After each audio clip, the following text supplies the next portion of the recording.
Okay, here we go, team. It's trig lesson number 2, and it's 2 of 2. There's only 2 lessons in this quick little unit on trigonometry. I'm still debating what we're doing next, but I think it's going to be vehicle finance because I figure that's useful for you guys in your lives.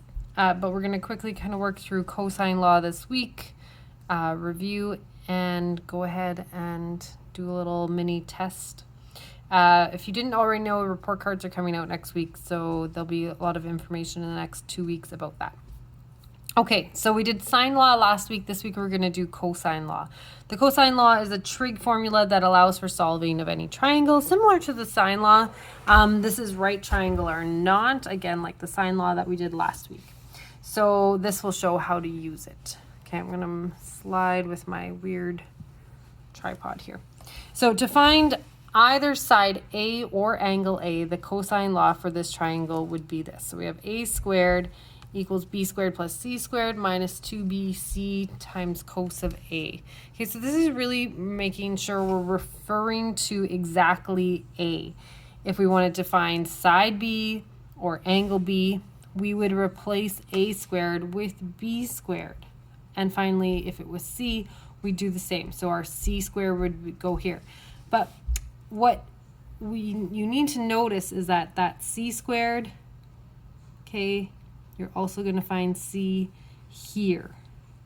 So you're going to have C, the angle C here, and side C over here. In between the A squared and the B squared, those are all sides, okay? So remember, small letter equals side, and a capital letter is the angle. So just keep that straight. So what we're looking for, if we're looking for side C squared, then we're going to have angle C over here. So we need to know the angle of the side or vice versa. So it's that opposite pairing. So B, angle B is across from side B, angle C is across from side C, and A across from side A, of course.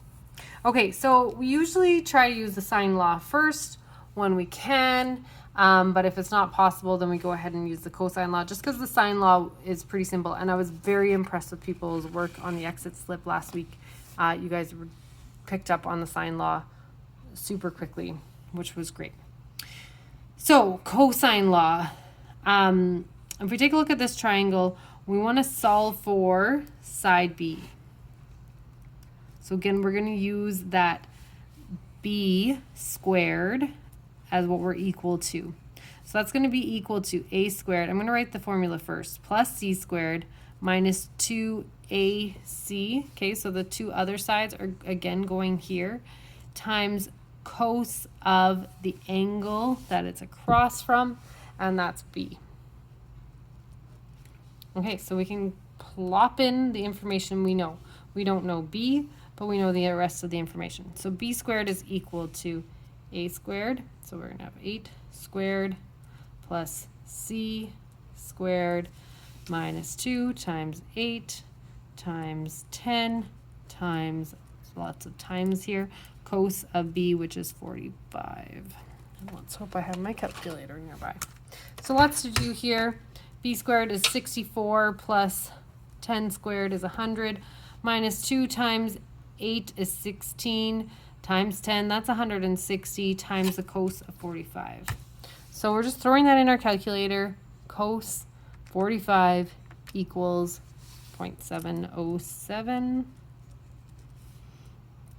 I'm going to add these together just to simplify it. 64 plus 100 is 164 minus 160 times 0.707. So we're going to just multiply what's left on my calculator by 160, and I get 113.14.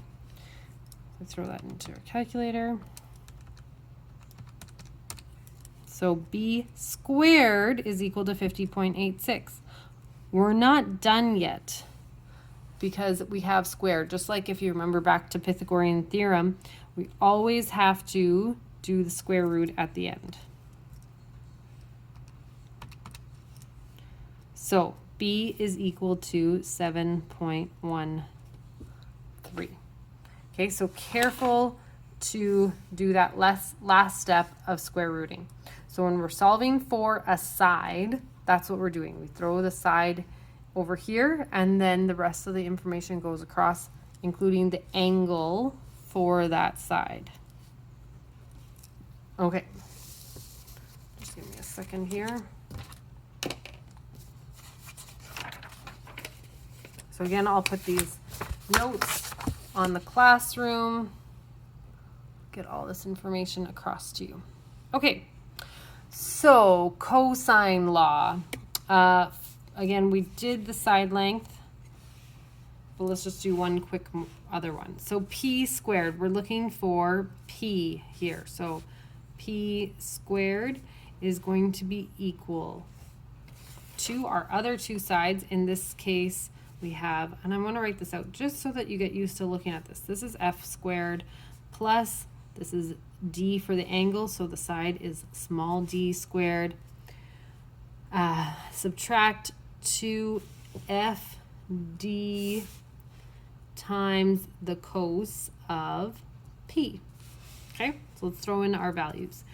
F here is 11, d is 16, minus 2 times 11 times d times the cos of p, which is 70. So it's a lot of little things here. That's 121, and 16 squared is 256. Minus 2 times 11 is 22 times 16. 22 times 16. 352 times the cos of 70. So we'll find that. Cos of 70 equals 0.342. P squared. So I'm going to have my 121 plus 256. That's 377. Subtract 352 times 0.342. 120.384 equals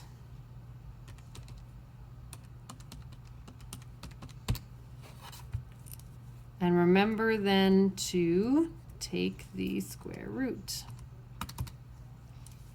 So P equals 16.0.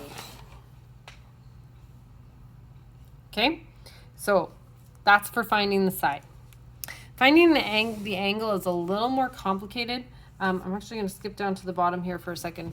So when we write it, when we have the cosine law and we want to do it just for sides, again, we do whatever side we want to know equal to the other two sides multiplied by the cos of the angle.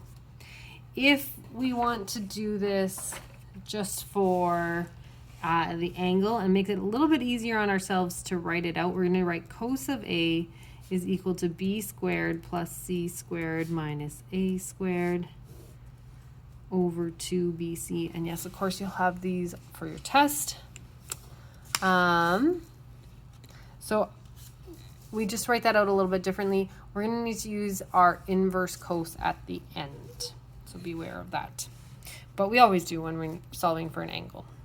So if I'm thinking here, angle A, in this case, in finding the angle, I actually want B, which is fine.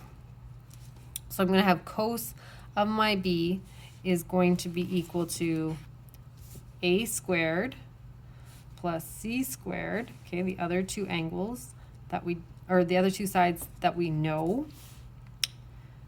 Subtract the side that is related to the angle we're looking for over 2AC. Okay, so I think it's valuable to write that out so that you can fill it in appropriately. So A squared is going to be 37 squared plus C squared is 43 squared. Subtract B squared, which is 33.6. And that's all over 2 times A times C of 43. So we've got a lot here going on. So we have 37 squared. And I'm going to do this in one fell swoop. 37 squared plus 43 squared. That equals 3,218. Subtract 33.6 squared. So we have 2,089.04 over, okay, so that's my numerator. My denominator is going to be 2 times 37 times 43. 3,182. So cos of b is equal to that divided by that.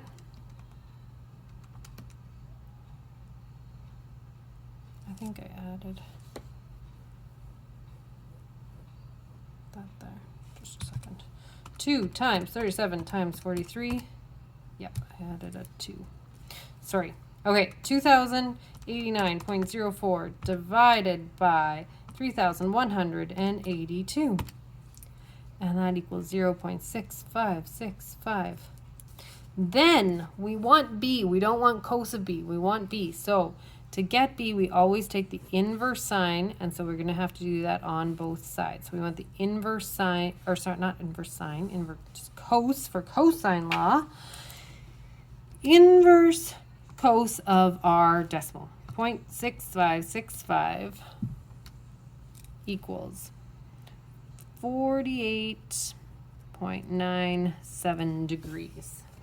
Okay, so don't forget, in this case, your last step is to do that inverse cos.